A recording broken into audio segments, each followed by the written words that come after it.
मध्य प्रदेश के 20 जिलों में सरकारी जमीन को वक्फ ने अपने नाम दर्ज कर ली है।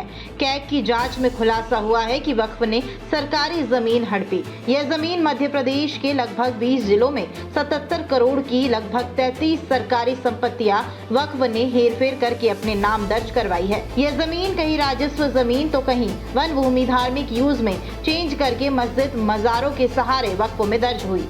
कैग की रिपोर्ट में 2018 से 2024 की जांच में यह खुलासा हुआ है कि कोई व्यक्ति सरकारी या किसी की 1 इंच की जमीन अपने नाम नहीं कर सकता। अगर वह विभाग या राजस्व की जमीन वक्फ बोर्ड के नाम होने का मामला है तो यह सरकार की इच्छा शक्ति की कमी है। मध्य प्रदेश सरकार के राजस्व मंत्री करण सिंह वर्मा से बातचीत की गई तो उन्होंने कहा कि तत्काल कलेक्टर्स को जांच के निर्देश दिए गए। जो भी दोषी होगा उसके खिलाफ कार्रवाई की जाएगी। एमपी वक्फ बोर्ड के अध्यक्ष सनवर पटेल ने साफ कहा कि हमें जानकारी मिली है कैग की रिपोर्ट की पहली लापरवाही हुई है तो दोषियों पर कार्रवाई करेंगे।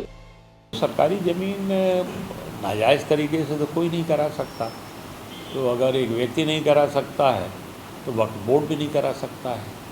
और भारत का जो संविधान है, जो हमारी कानून का राज है, अद्भुत है। एक तरफ एक आदमी खड़ा हो जाए और दूसरी तरफ धनाढ़ से धनाढ़ आदमी खड़ा हो जाए, या भारत का प्रधानमंत्री ही क्यों ना खड़ा हो जाए, अगर मुकदमा एक आदमी कर रहा है तो वो कर सकता है और उसको न्याय मिल सकता है बड़े कोर्टों से। तो ये मतलब ये है कि रूल ऑफ लॉ सबके लिए बराबर है।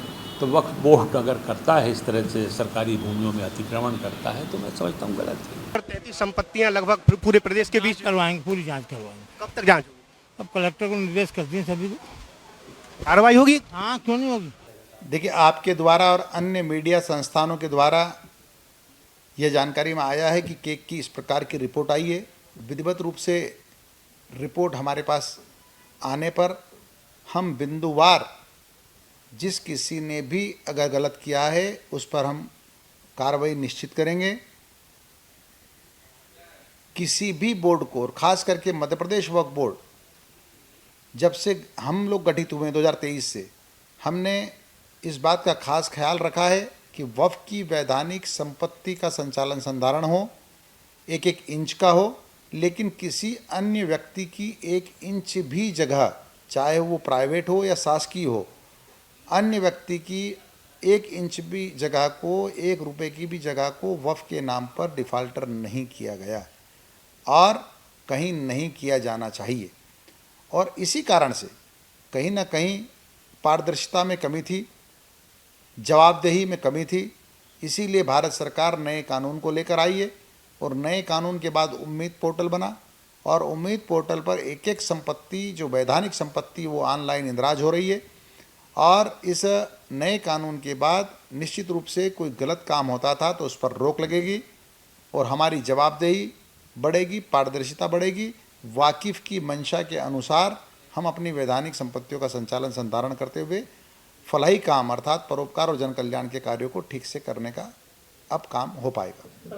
मध्य प्रदेश में बफर संपत्तियों को लेकर कैग की रिपोर्ट में एक बड़ा खुलासा सामने आया है। इस खुलासे में ये पाया गया है कि वर्ष 2018 से 2014 के बीच में मध्य प्रदेश बफर बोर्ड की 77 करोड़ की संपत्तियां, जो 20 जिले में लगभग 33 संपत्तियां ऐसी पाई गई हैं जिसे राजस्व विभाग और वन विभाग की भूमि पर, इसमें धार्मिक उपयोग के लिहाज से इसको दर्शाया गया है। जब ये मामला सामने आया, कैग की रिपोर्ट जब सामने आई, तब फिर इस पर प्रशासन जागा और राजस्व मंत्री ने सभी 20 जिलों के कलेक्टरों को तत्काल प्रभाव से निर्देश दिए हैं कि जो भी इस प्रकार की संपत्तियों को धार्मिक पर्पज से उपयोग के लिए दर्शाया गया है उसके खिलाफ कार्रवाई की जानी चाहिए।